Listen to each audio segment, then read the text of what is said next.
Luc chapitre 10 au verset 19.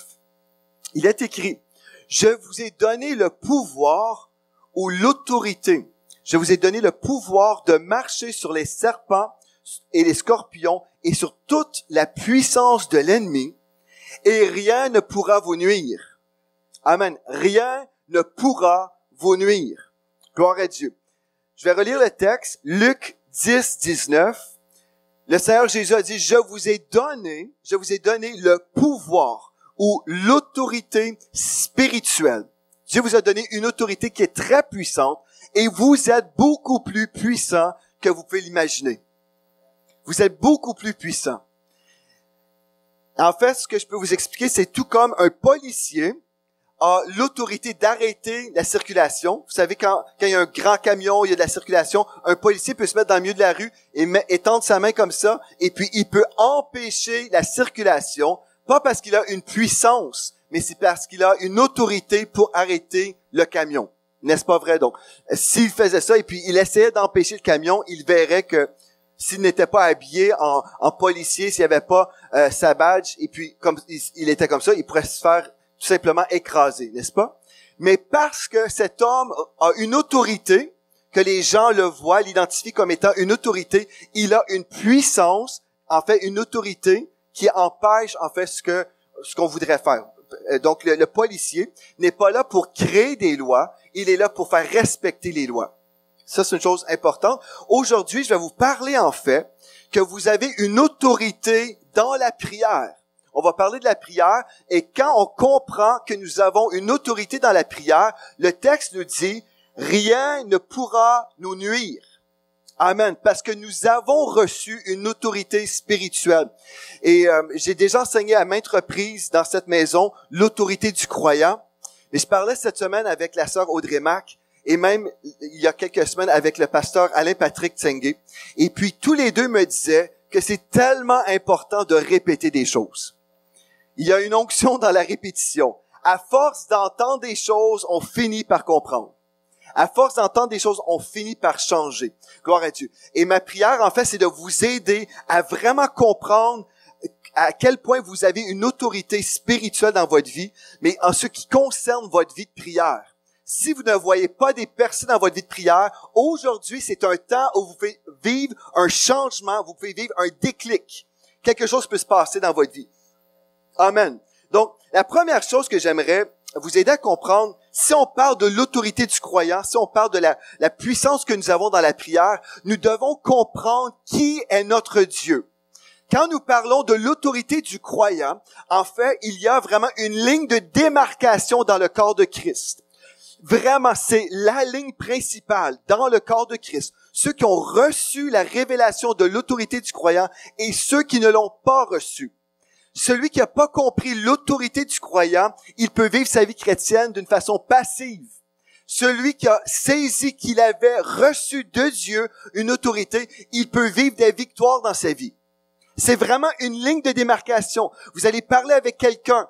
Hier, j'ai eu la grâce de prêcher à environ 100 pasteurs à Châteauguay. C'était un regroupement de pasteurs et puis il y avait une conférence annuelle et j'ai eu l'opportunité de parler avec ces pasteurs et j'ai justement parlé de l'autorité qu'ils avaient. Entre autres, on a parlé de plusieurs choses. Mais quand on parle avec des gens qui vivent dans la défaite et on les écoute parler, après un certain moment, on réalise pourquoi ils vivent dans la défaite. Ils ne comprennent pas en ce moment qu'ils ont reçu de Dieu une autorité, donc ils subissent la vie chrétienne. Ils subissent ou ils sont une victime de la vie chrétienne. Mais aujourd'hui, Dieu ne vous appelle plus à être victime, il vous appelle jamais à être une victime, mais il vous appelle de vraiment prendre votre autorité spirituelle pour avancer dans ses voies et dominer dans ce monde. Selon Genèse chapitre 1, versets 26 et 27. Amen. Donc, ma prière pour vous, c'est que vous puissiez vraiment recevoir un esprit de révélation et de sagesse aujourd'hui. Que vos yeux puissent s'ouvrir et réaliser à quel point vous êtes puissants dans la prière. Amen. Mais pour comprendre tout ce qu'on va établir aujourd'hui, on doit comprendre ceci. Notre Dieu est un Dieu d'ordre et d'intégrité. L'autorité du croyant peut se comprendre uniquement si je comprends qui est mon Dieu. Et tout le monde serait d'accord en disant, oui, Dieu est un Dieu d'ordre. Mais on ne comprend pas vraiment ce que je veux dire par tout ça. On ne comprend pas vraiment les profondeurs de l'ordre divin, mais on va le voir ensemble aujourd'hui. Amen. Dieu est un Dieu d'ordre et d'intégrité. Et tout ce que je vais vous dire concerne l'intégrité de la parole de Dieu. Si Dieu dit quelque chose, il va l'accomplir. Amen. OK. Dans 1 Corinthiens 14, verset 33, nous lisons que Dieu n'est pas un Dieu de désordre, mais de paix. Amen. Donc, votre Dieu que vous connaissez, si vous avez donné votre vie au Seigneur Jésus-Christ, votre Dieu est un Dieu d'ordre. Pouvez-vous dire Amen ce matin? Amen. Donc, Dieu est un Dieu d'ordre.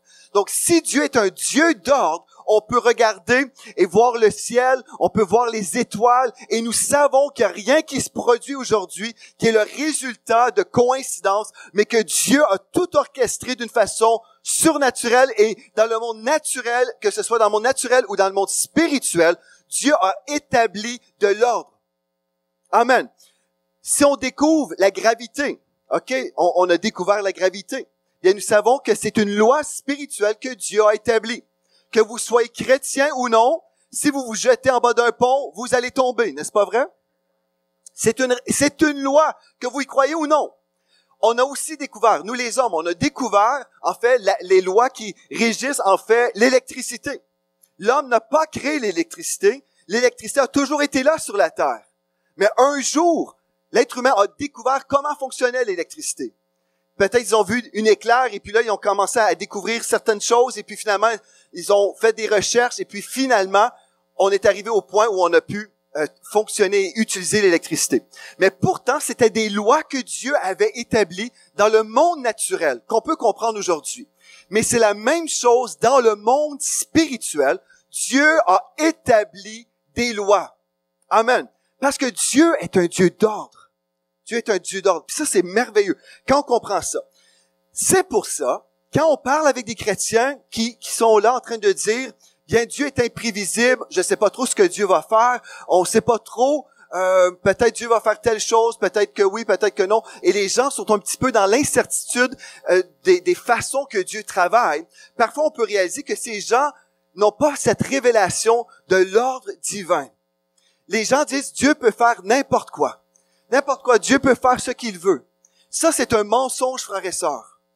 Je vais vous dire, est-ce que Dieu est tout-puissant? Oui, Dieu est tout-puissant. Mais même si Dieu est tout-puissant, il ne va jamais violer ses lois spirituelles. Il ne va jamais, en fait, contredire sa parole.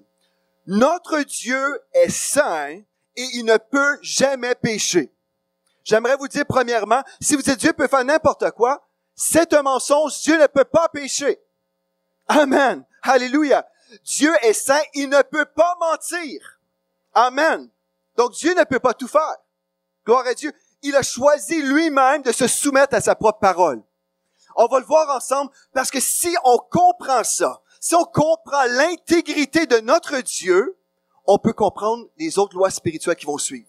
Mais si on ne comprend pas que Dieu est vraiment intègre, on va avoir du mal à croire les autres choses. On va se dire, Dieu peut faire ce qu'il veut. Théoriquement, Dieu peut faire ce qu'il veut, mais il a choisi de ne pas faire n'importe quoi. Vous savez, Dieu veut sauver tous les hommes, mais il ne forcera personne à aller au ciel.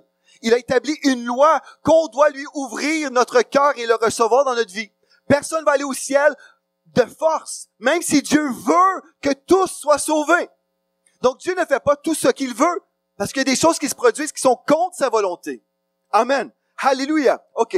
Je vais vous prouver ce que je viens de vous dire. Dans Hébreux 6, 18, nous lisons, « Il est impossible que Dieu mente. » Il est impossible que Dieu mente. Vous pouvez dire, non, Dieu m'a raconté une histoire, puis ça s'est pas produit dans ma vie. Non, Dieu ne vous a rien dit. Parce que Dieu ne peut pas mentir. Alléluia. Tite 1, 2. Le Dieu qui ne ment point. Alléluia. Dieu dit toujours la vérité. Et dans Nombre 23, verset 19, dans la version second 21, Dieu n'est pas un homme pour mentir, ni le fils d'un homme pour revenir sur sa décision. Ce qu'il a dit ne le fera-t-il pas? Ce qu'il a déclaré ne l'accomplira-t-il pas? Alléluia. OK. Dieu est vraiment intègre. Et le verset clé pour tout ce que je vais vous dire aujourd'hui, c'est dans le psaume 138, au verset 2. Vous devriez le noter dans votre Bible, le prendre en note. Ce texte-là est hyper important pour nous, les enfants de Dieu. Le psaume 138 au verset 2, dans la version seconde, c'est difficile de vraiment voir la profondeur de ce texte. Je vais vous lire dans deux autres versions, dans la King James et ensuite dans la Darby.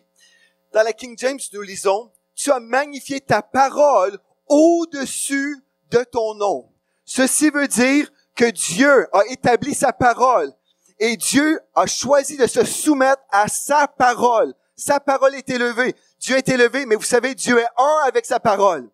Amen. Mais tu as magnifié ta parole au-dessus de ton nom, ou dans la Darby, tu as exalté ta parole au-dessus de tout ton nom. Alléluia. OK. Ceci veut tout simplement dire, selon le psaume 89, verset 34 ou 35, dépendamment des traductions, Dieu a dit, « Je ne violerai point mon alliance, je ne changerai pas ce qui est sorti de mes lèvres. » Alléluia. Dieu ne violera jamais sa parole. Amen. Donc, si vous avez tous enregistré ça, que le Dieu de la Bible, c'est un Dieu d'intégrité. Vous pouvez faire entièrement confiance à la parole de Dieu. Amen. Vraiment, si on peut arriver à cette place dans notre vie, si Dieu l'a dit, Dieu va l'accomplir. Amen. Faut être certain de ça. Si je doute dans la véracité de la parole de Dieu, si je doute, Dieu l'a dit, mais peut-être que ces choses-là n'arriveront pas. Comment vraiment prier avec foi? Comment être convaincu? En fait, tout l'univers, dans Hébreux 1:3, tout l'univers est soutenu par la puissante parole de Dieu. Alléluia. Il y a des lois spirituelles. Je vais juste ouvrir une parenthèse rapidement, juste pour vous dire que Dieu a établi des choses, que vous y croyez ou non. Ces choses-là sont la vérité. C'est des lois spirituelles. Par exemple, dans Romains 8:2, il y a la loi du péché et de la mort. La Bible nous dit dans Romains 6:23 que tous ont péché, sont privés de la gloire de Dieu. Le salaire du péché, c'est la mort. Que vous y croyez ou non, le salaire du péché égale la mort. Vous pouvez dire non, moi je suis pas d'accord avec ça. Moi je crois que bref, vous pouvez croire ce que vous voulez. La réalité, c'est une loi spirituelle. Le salaire du péché, c'est la mort. C'est pour ça que Jésus devait mourir sur la croix pour payer le salaire du péché. Si Dieu pouvait sauver l'humanité d'une autre façon, il aurait fait ça d'une autre façon aussi, je suis certain. Mais il devait satisfaire la justice divine. Amen. Vous êtes d'accord avec moi? C'est facile ça à comprendre. Romains 3:27 nous parle de la loi de la foi. Il y a une loi spirituelle qui gouverne la foi. Une des choses qu'on comprend, c'est qu'il y a la loi de l'amour qui fonctionne. La foi, elle est opérante par l'amour. Amen. Vous pouvez dire, je crois telle chose, mais vous êtes dans la haine. Votre foi ne fonctionnera pas parce que vous allez à l'encontre d'une loi établie par Dieu. Amen. Alléluia. Dans Marc 11:23, il y a aussi la parole déclarée, la loi de la parole déclarée qu'on pourrait prendre beaucoup de temps à voir, et la loi des pensées aussi. L'homme est comme les pensées de son âme, et c'est pour ça que le diable attaque les pensées, parce qu'il veut détruire des vies. Donc, il y a certaines lois, la loi des semences et des récoltes. Ce qu'un homme aura semé, il va le récolter. Si on sème dans la chair, on va récolter de la chair la corruption, c'est-à-dire la mort. Mais si on sème dans l'esprit, on va récolter de l'esprit la vie éternelle. C'est des lois spirituelles que Dieu a établies. Quand je découvre ces lois, je vois, OK, Dieu est un Dieu intègre, il ne fera pas n'importe quoi, il va faire ce qu'il a dit, il va respecter lui-même ses propres lois. Et Dieu a même choisi qu'il était pour tellement respecter les lois qu'il n'est pas revenu sauver l'humanité par sa force et dire, bon, je reviens sur la scène comme ça, mais il a choisi de venir d'une façon légale en venant dans la personne de Jésus-Christ pour payer la dette de nos péchés à la croix. C'était Jésus-Christ, le Fils de l'homme, qui est mort sur la croix. Amen. Pour payer légalement le péché, le prix du péché.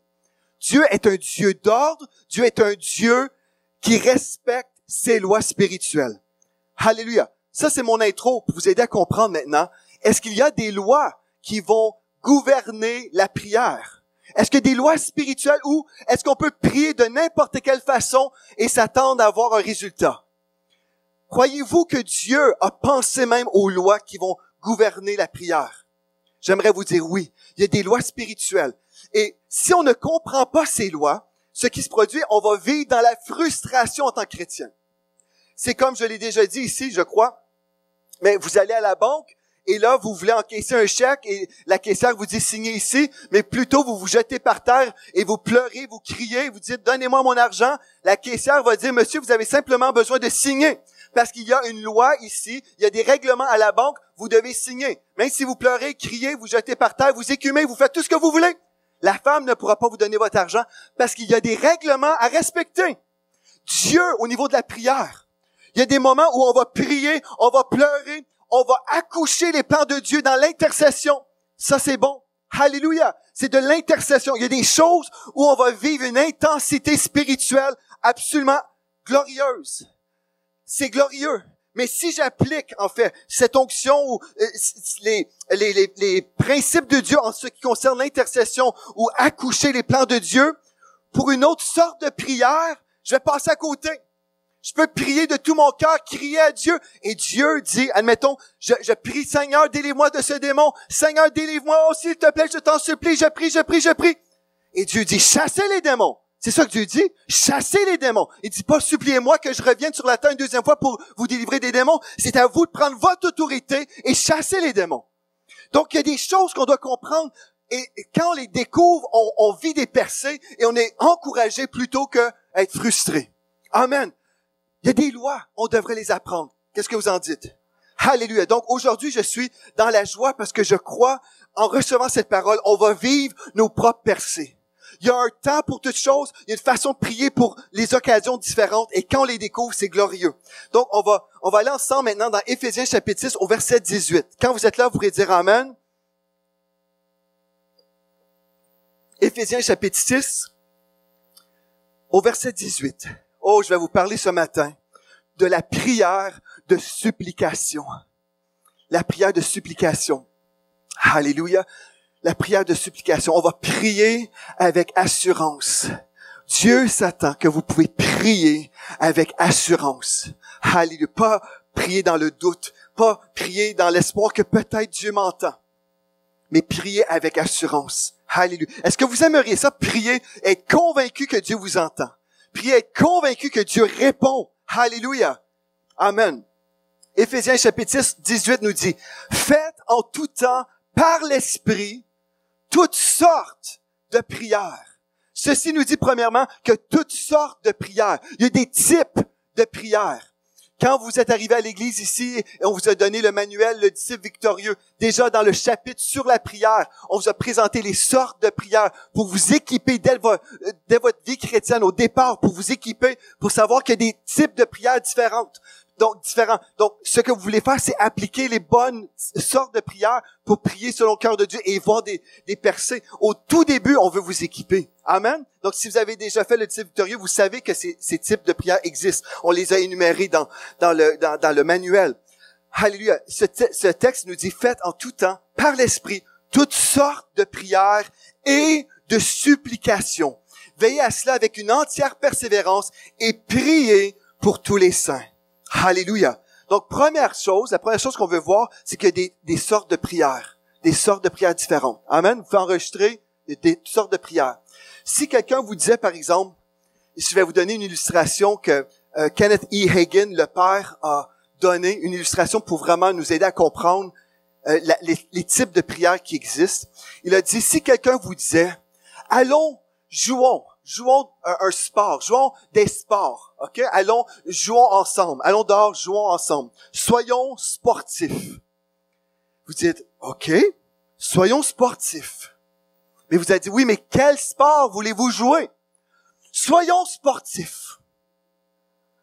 Soyons sportifs, je vous dis, soyons sportifs. Persévérons dans le sport. Oui, c'est bien, mais quelle sorte de sport?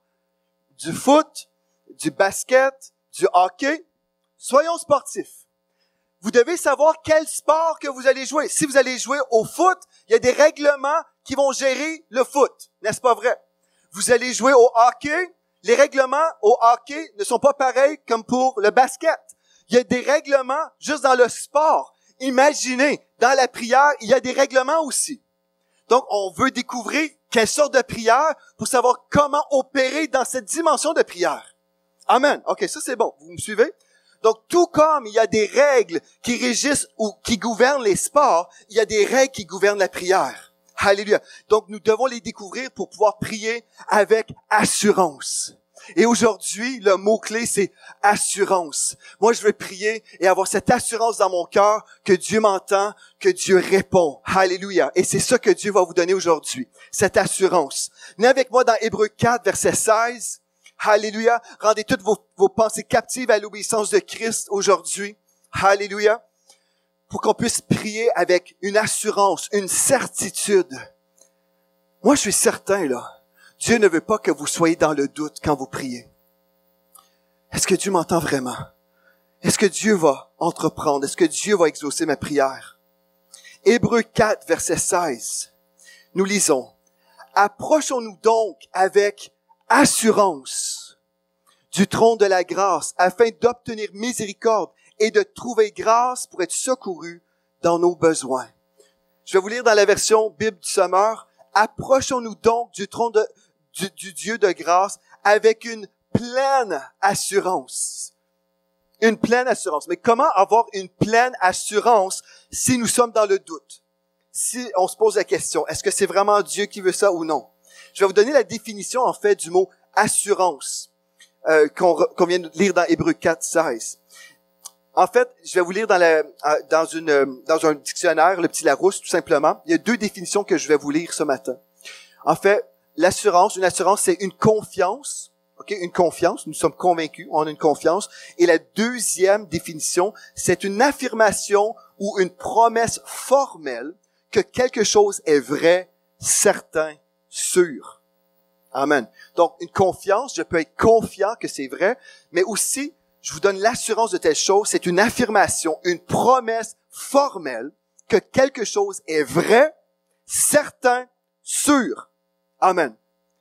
Imaginez si vous étiez toujours sûr et certain de quelque chose. Quand Dieu vous parle, vous êtes sûr et certain. Comment être sûr et certain? En allant dans la parole de Dieu. C'est dans la parole de Dieu que vous allez avoir votre certitude. Alléluia. Si vos enfants sont éloignés de Dieu en ce moment, vous pouvez prier à partir de la parole de Dieu avec une telle assurance que Dieu veut absolument sauver vos enfants. Il n'y a aucun doute. Quelqu'un peut vous dire, oui, mais peut-être Dieu veut pas vraiment sauver tes enfants. Peut-être tes enfants n'ont pas été prédestinés au salut. Ah non, non, non, non. Vous revenez. Il est écrit que Dieu ne veut pas qu'aucun périsse, mais que tous parviennent au salut. Vous avez une assurance dans votre cœur. Vous savez, mon enfant sera sauvé. Amen. Il n'y a aucun démon qui peut me voler de cette certitude parce qu'il est écrit. Amen. OK. C'est ça que Dieu veut. OK. On va poursuivre avec le thème de l'assurance. 1 Jean chapitre 5 maintenant. 1 Jean chapitre 5 au verset 14. Alléluia. Nous avons auprès de lui cette assurance. Dites assurance. Dites assurance avec assurance. Nous avons auprès de lui cette assurance que si nous demandons quelque chose selon sa volonté, il nous écoute.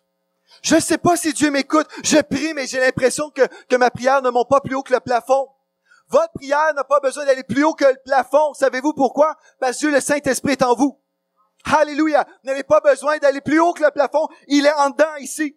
Alléluia. Donc, le texte me dit, nous avons auprès de lui cette assurance que si nous demandons quelque chose selon sa volonté, il nous écoute. Et si nous savons qu'il nous écoute, quelque chose que nous demandions, nous savons que nous possédons la chose que nous lui avons demandée. Alléluia. Donc, ce que je veux faire, c'est je veux découvrir les promesses de Dieu. Je veux découvrir ce que Dieu dit à mon sujet. Je veux découvrir la volonté de Dieu à tous les niveaux dans ma vie. Ça devrait m'inspirer à lire la Bible, n'est-ce pas? Parce que quand je lis la Bible et je vois que Dieu a mis dans des boîtes de conserve son amour pour moi, comme je l'ai déjà lu, et il a conservé son amour pour nous, je peux découvrir les profondeurs de l'amour de Dieu pour moi. Alléluia. Donc Dieu veut nous donner une assurance dans la prière. Et le rôle maintenant de la supplication, vous dites, OK, mais pasteur, comment ça fonctionne à ce moment-là? La supplication, parce qu'on lit le texte dans Éphésiens 6 qu'on a lu, la prière et la supplication. Comment est-ce que ces deux formes de prière fonctionnent? Est-ce que vous êtes intéressés? Venez avec moi dans Philippiens 4, verset 6. c'est à quel moment on devrait supplier Dieu? C'est à quel moment? Par exemple, on a eu la notion des fois, si, admettons, quelqu'un accepte le Seigneur, il devrait supplier Dieu que Dieu trouve dans son cœur assez d'amour pour être pardonné. Par exemple, Seigneur, je t'en supplie, je suis un pauvre pécheur, je t'en supplie, s'il te plaît, sauve-moi. Ben, c'est beaucoup mieux prier comme ça que de ne rien vouloir savoir de Dieu.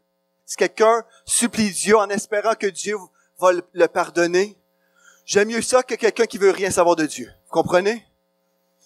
Mais en fait, quand nous avons une révélation de Dieu, nous réalisons que Jésus a déjà payé pour son pardon. Le paiement a déjà été fait.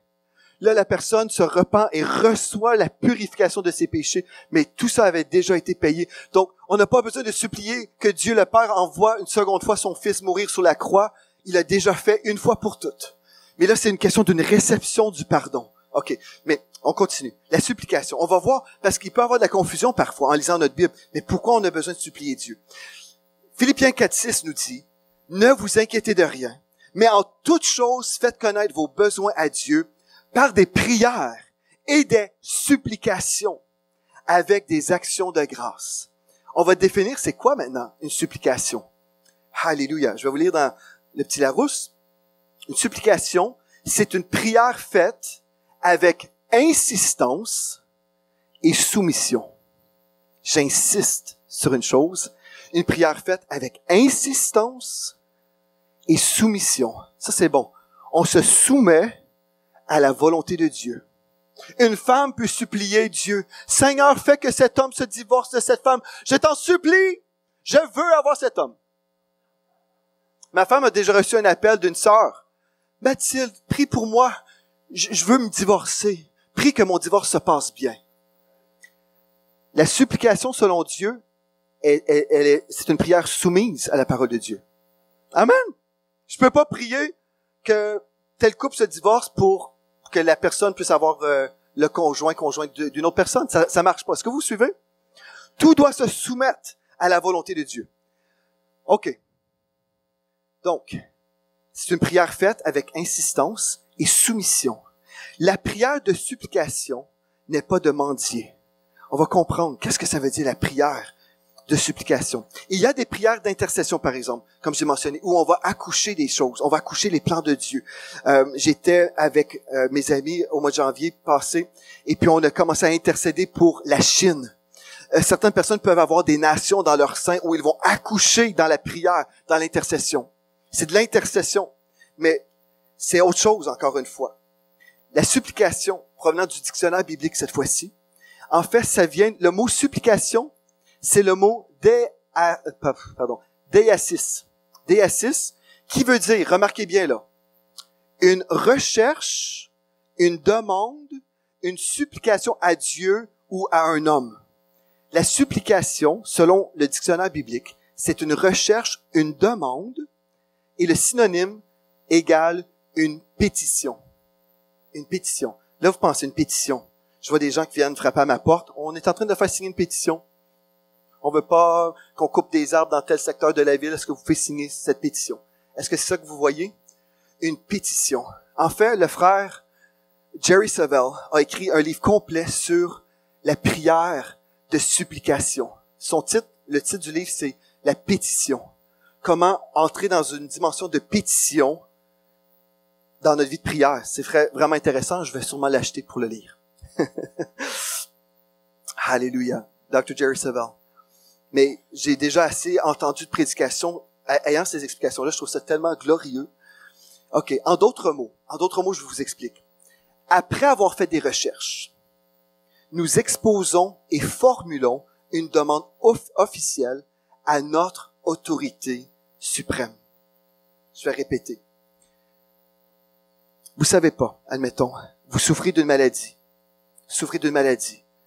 Mais là, Dieu vous appelle à entrer dans un temps de prière, de supplication. La notion qu'on a eue, c'était la notion, des fois, on va supplier Dieu, essayer de convaincre Dieu qu'il puisse nous aimer assez, peut-être, pour nous guérir. Et là, on va dire à Dieu comment ça nous fait mal. On va dire, Seigneur, tu vois comment je souffre, je t'en supplie. Pitié, Seigneur. Pitié, je t'en supplie, fais quelque chose, Seigneur. c'est pas ça la supplication. Parce que vous devez comprendre que Dieu a eu pitié de vous. Il a déjà eu pitié de vous. Dieu a déjà été ému de compassion. Il a envoyé son Fils Jésus. Vous n'avez pas besoin de lui dire à quel point ça vous fait mal. Il connaît toutes choses. Il sait le nombre de cheveux que vous avez sur la tête. Vous n'avez pas besoin d'essayer de le manipuler pour dire, Seigneur, fais quelque chose pour moi. Il a déjà vu le jour de votre naissance. Il savait que vous étiez pour venir au monde. Il connaît toutes choses sur vous. Il sait exactement ce que vous souffrez en ce moment. Vous n'avez pas besoin de le convaincre pour que finalement qu'il dise, OK, tu as touché mon cœur, maintenant je vais te toucher. Non, il est ému de compassion, il vous aime tellement. Et qu'est-ce que ça veut dire à ce moment-là?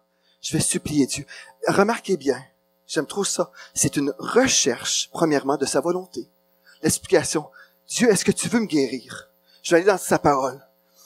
Et le frère Jerry Savelle témoignait, quand il a commencé à découvrir les profondeurs de la supplication, il disait qu'il prenait sa concordance. Aujourd'hui, nous avons des sites web, EMC TV avec la Bible, on peut aller faire toutes les recherches si on veut.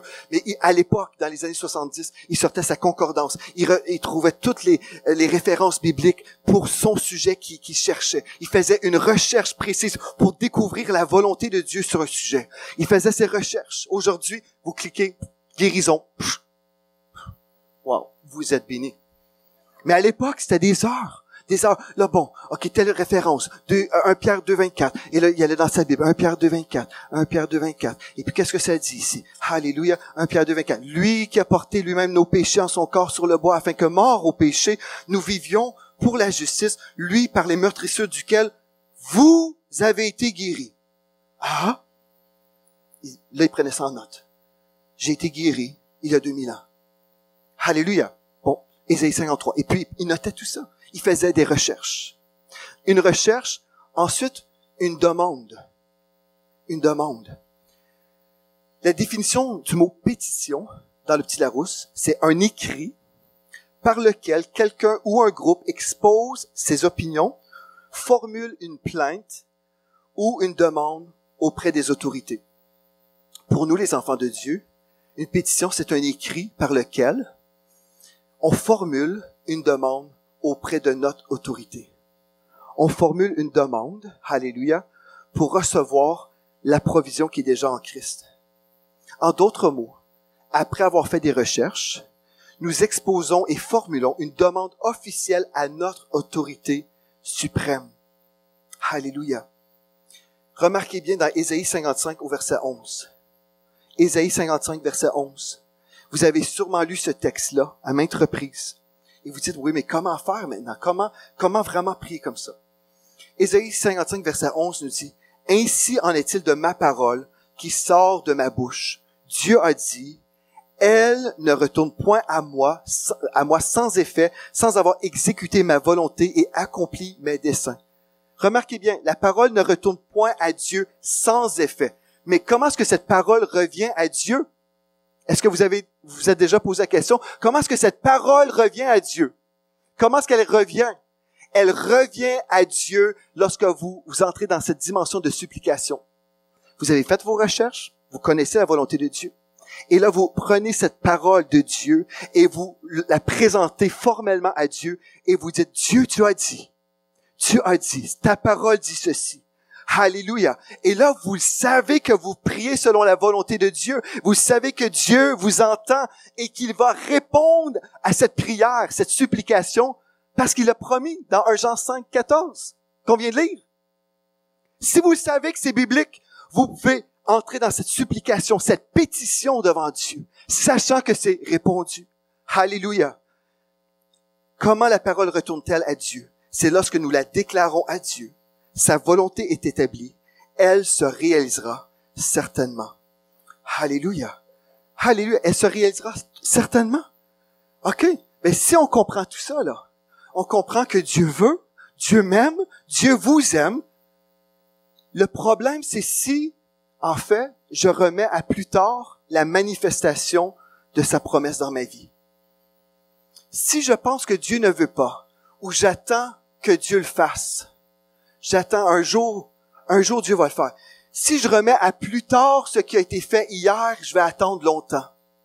Et ce qui se produit dans le corps de Christ, plusieurs personnes attendre et attendre et attendre. Et je parlais avec des pasteurs hier, et puis il y a plusieurs personnes qui me disaient, je suis dans l'attente pour telle ou telle chose.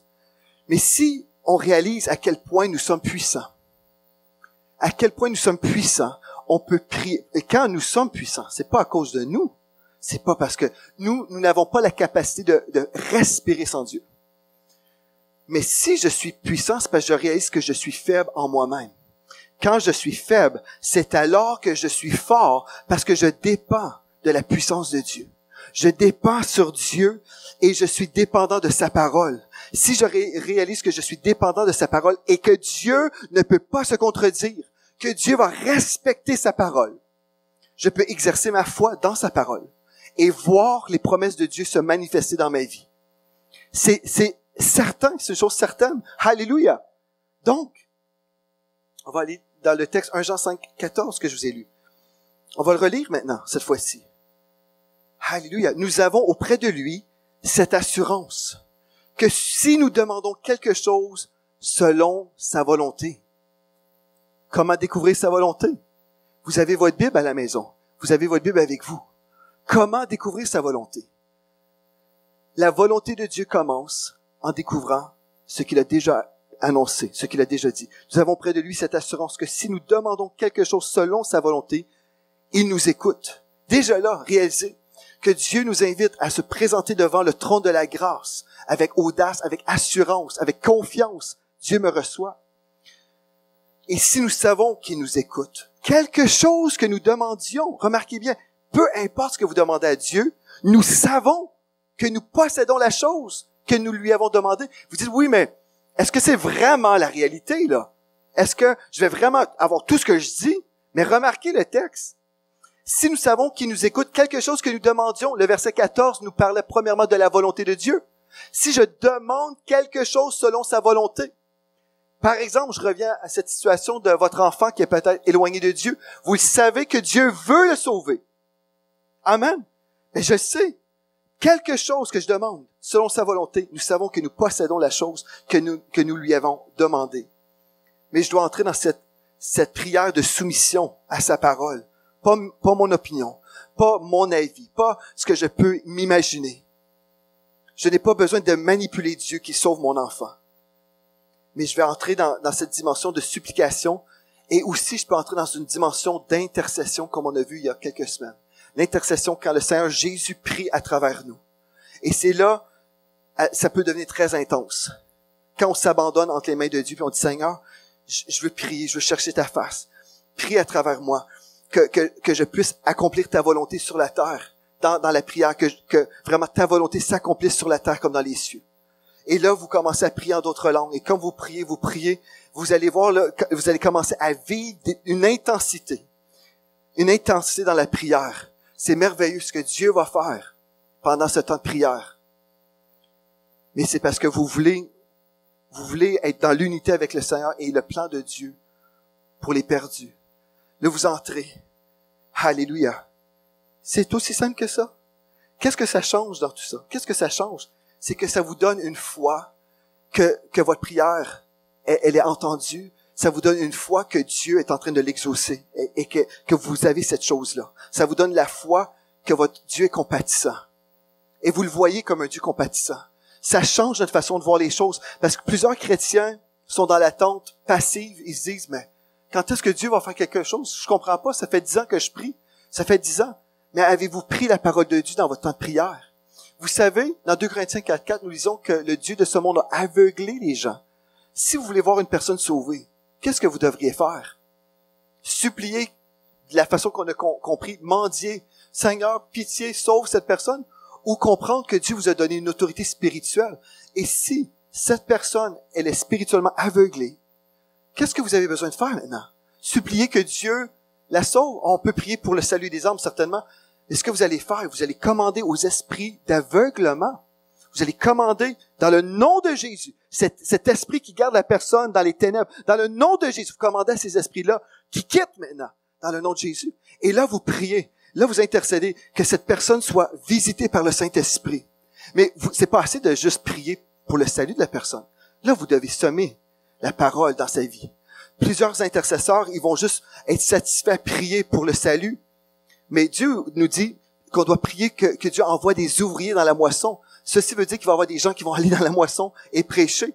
Dieu dit pas juste prier pour les perdus. Il dit allez par toute la terre et prêcher la bonne nouvelle. Sauf qu'il y a cette coopération avec le Saint-Esprit où je vais prier pour le salut, je vais chasser les esprits d'aveuglement, mais je vais aussi annoncer l'Évangile. Peut-être si vous n'avez pas accès à la personne pour qui vous priez que Dieu envoie quelqu'un pour cette personne-là. Mais vous, dans votre sphère d'influence, vous allez vers des personnes qui sont dans votre entourage. Vous comprenez? Comme ça, on coopère avec le Seigneur et on accomplit la volonté de Dieu. Et on va voir des hommes venir à Christ. Alléluia. On doit être dans cette union avec le Seigneur. Et ce matin, c'est très, très simple comme prière. C'est très, très simple comme message. Mais vous n'avez pas besoin de manipuler Dieu pour qu'il ait compassion de vous. Vous n'avez pas besoin de manipuler Dieu, lui prouver que peu importe la situation, Dieu est déjà touché. Il vous aime déjà. Et il veut intervenir dans votre vie. Il veut absolument sauver. Il veut sauver les gens plus que vous. J'ai entendu, en fait, je lisais un livre il y a pas si longtemps de Andrew Wommack. Et puis, il priait constamment pour le réveil. Il priait pour le réveil. Et puis, il était tellement engagé dans la prière. Il a dit à Dieu, Dieu, si seulement t'aimais les gens comme j'aime les gens, tu les sauverais. Et quand il a prié comme ça, il a dit, mais qu'est-ce que je viens de dire là? Qu'est-ce que je viens de dire là? C'est impossible que j'aime les gens plus que Dieu. Dieu les aime. Il dit, je pensais que j'avais convaincu Dieu qu'il devait les sauver. Mais un jour, j'ai réalisé, oh non, il les a déjà aimés. Il a déjà tout fait. Il a déjà tout fait pour qu'ils soient sauvés. Il dit, moi, j'ai prié. Il dit, j'ai réalisé que je devais annoncer cette bonne nouvelle et arrêter de juste prier pour les perdus, mais aussi annoncer la bonne nouvelle. Puis il dit, je crois dans la prière, je crois dans tout ça. Mais on a remplacé l'évangélisation par notre prière des fois. On s'est excusé, on a dit, je vais juste prier. Non, on prie, on accouche et on annonce aussi. Alléluia. Gloire à Dieu. Je vais inviter l'équipe de la louange. Ce matin, c'est simple. Priez selon les lois spirituelles que Dieu nous donne. Amen. Alléluia. Gloire à Dieu. Prions selon le cœur de Dieu. Prions selon les lois spirituelles. On aurait pu voir plusieurs lois spirituelles aujourd'hui. On pourrait voir la prière d'intercession, la prière d'un seul accord. On pourrait découvrir toutes ces choses-là. Mais je ne vais pas vous gaver aujourd'hui.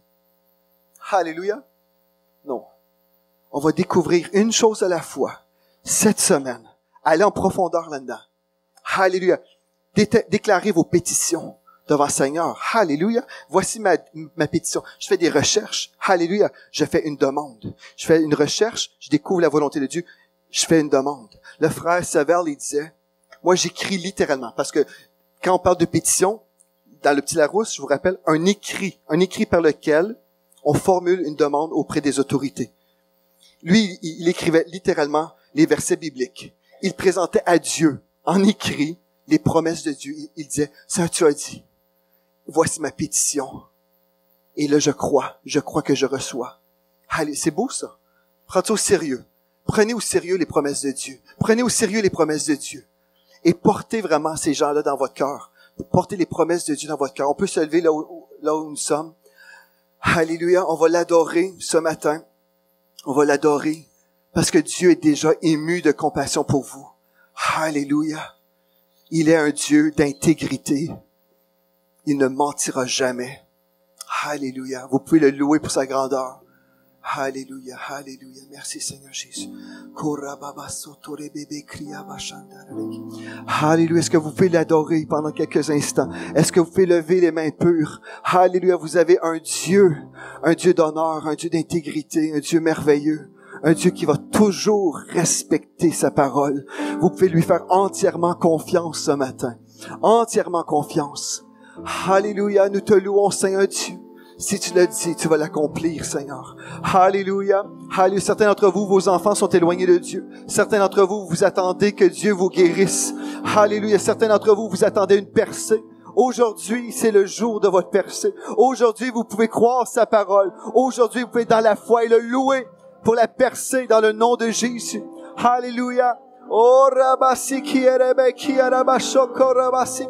Nous te louons, Seigneur Dieu. Oh, rabababa korebebe seki arabasoto rebe.